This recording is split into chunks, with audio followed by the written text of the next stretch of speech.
I accept literally the saying that all the world's a stage, and I believe that God plays all the parts. The purpose of the play? To transform man, the created, into God, the Creator. God loved man, his created, and became man, in faith that this act of self-commission would transform man, the created, into God, the Creator. The play begins with the crucifixion of God on man, as man, and ends with the resurrection of man as God. God becomes as we are, that we may be as he is. God becomes man, that man may become first a living being, and secondly, a life-giving spirit. I live, yet not I, but God lives in me. And the life I now live in the flesh, I live by the faith of God, who loved me and gave himself for me. God took upon himself the form of man, and became obedient unto death, even death on the cross of man, and is crucified on Golgotha, the skull of man. God himself enters death's door, the human skull, and lays down in the grave of man to make man a living being. God's mercy turned death into sleep. Then began the prodigious and unthinkable metamorphosis of man, the transformation of man into God. No man, unaided by the crucifixion of God, could cross the threshold that admits to conscious life. But now we have union with God in his crucified self. He lives in us as our wonderful human imagination. Therefore man is all imagination, and God is man, and exists in us, and we in him. The eternal body of man is the imagination. That is God himself. When he rises in us, we will be like him, and he will be like us. Then all impossibilities will dissolve at the touch of exaltation, which his rising in us will impart to our nature. Here is the secret of the world. God died to give man life and to set man free. For however clearly God is aware of his creation, it does not follow that man, imaginatively created, is aware of God. To work this miracle, God had to die, then rise again as man. And none has ever expressed it so clearly as Blake. Blake says, or rather has Jesus say, unless I die, thou canst not live. But if I die, I shall arise again, and thou with me. Wouldst thou love one who had never died for thee, or ever die for one who had not died for thee? And if God dieth not for man, and giveth not himself eternally for man, man could not exist. So God dies. That is to say, God has freely given himself for man. Deliberately, he has become man, and has forgotten that he is God, in the hope that man, thus created, will eventually rise as God. God has so completely offered his own self for man, that he cries out on the cross of man, my God, why hast thou forsaken me? He has completely forgotten that he is God. But after God rises in one man, that man will say to his brothers, why stand we here trembling around, calling on God for help, and not ourselves, in whom God dwells? This first man that has been raised from the dead is known as Jesus, the first fruits of those who have fallen asleep. For man, God died. Now by a man has come also the resurrection of the dead. Jesus resurrects his dead father by becoming him. In Adam, the universal man, God sleeps. In Jesus, the individualized God, God wakes. In waking, man the created has become God, the Creator, and can truly say, before the world was, I am. Just as God, in his love for man, so completely identified himself with man that he forgot that he was God, so man, in his love for God, must so completely surrender himself to God that he lives the life of God and no longer that of man. God's play, which transforms man into God, is revealed to us in the Bible. It is completely consistent in imagery and symbolism. The New Testament is hid in the Old Testament, and the Old is manifested in the New. The Bible is a vision. It is not a doctrine or a ritual. The Old Testament tells us of God's promises. The New Testament tells us not how these promises were fulfilled, but how they are fulfilled. The central theme of the Bible is the direct, individual, mystical experience of the birth of the child. That child of whom the prophet spoke.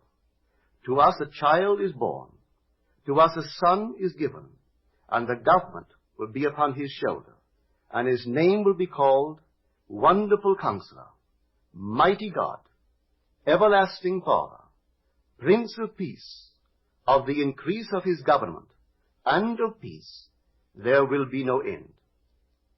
When the child is revealed to us, we see it, we experience it, and the response to this revelation can be stated in the words of Job. I had heard of thee by the hearing of the ear, but now my eye sees thee. The story of the incarnation is not fable, allegory, or some carefully reasoned formula to enslave the minds of men, but mystical fact. It is a personal mystical experience of the birth of oneself out of one's own skull, symbolized in that of a child, wrapped in swaddling clothes and lying on the floor. There is a distinction between hearing of this birth of a child from one's own skull, a birth which no scientist or historian could ever possibly explain, and actually experiencing the birth, holding in your own hands and seeing with your own eyes this miraculous child, a child born from above, out of your own skull, a birth contrary to all the laws of nature. The event, as it is recorded in the Gospels, actually takes place in man. But of that day or that hour when the time will come for the individual to be delivered, no one knows but the Father. Do not marvel that I said to you, you must be born from above. The wind blows where it wills, and you hear the sound of it, but you do not know whence it comes or whither it goes. So it is with everyone who is born of the Spirit. This revelation in the Gospel of John is true. Here is my experience of this birth from above.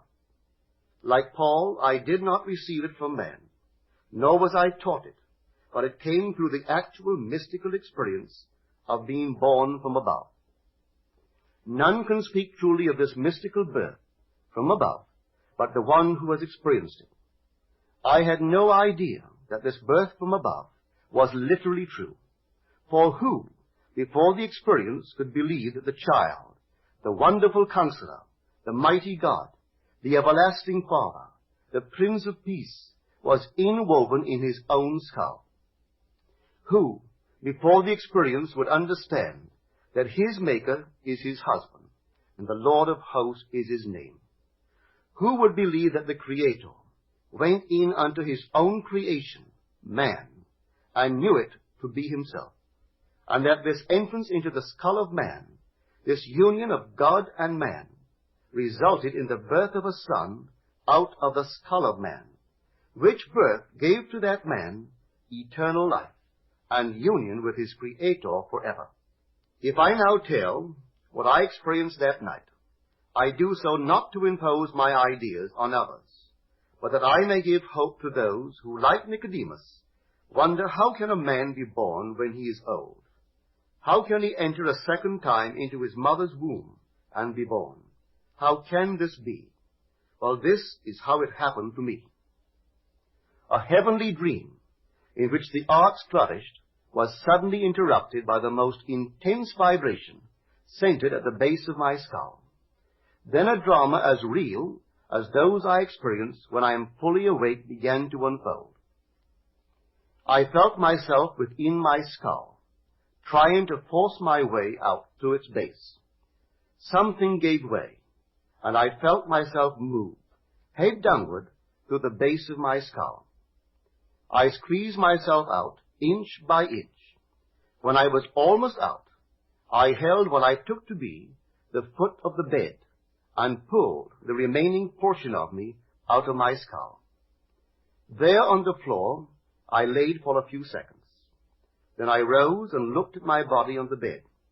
It was lying on its back and tossing from side to side like one in recovery from a great ordeal.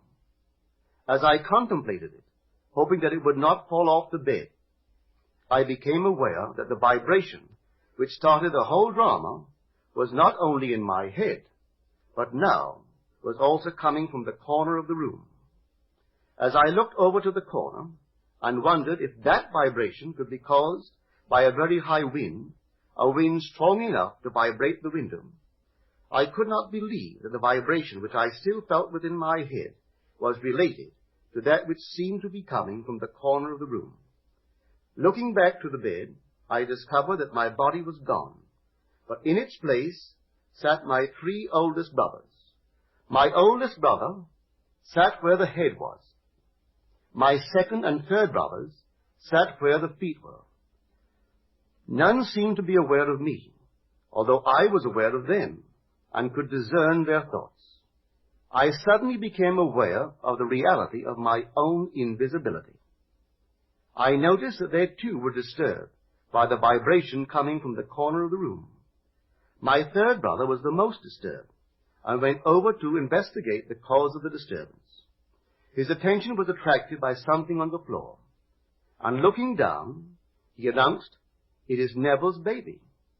My other 2 brothers, in most incredulous voices, asked, "How can Neville have a baby?" My brother lifted the infant wrapped in swaddling clothes and laid him on the bed. I then, with my invisible hands, lifted the babe and asked him, "How is my sweetheart?" He looked into my eyes and smiled, and I awoke in this world to ponder this greatest of my many mystical experiences.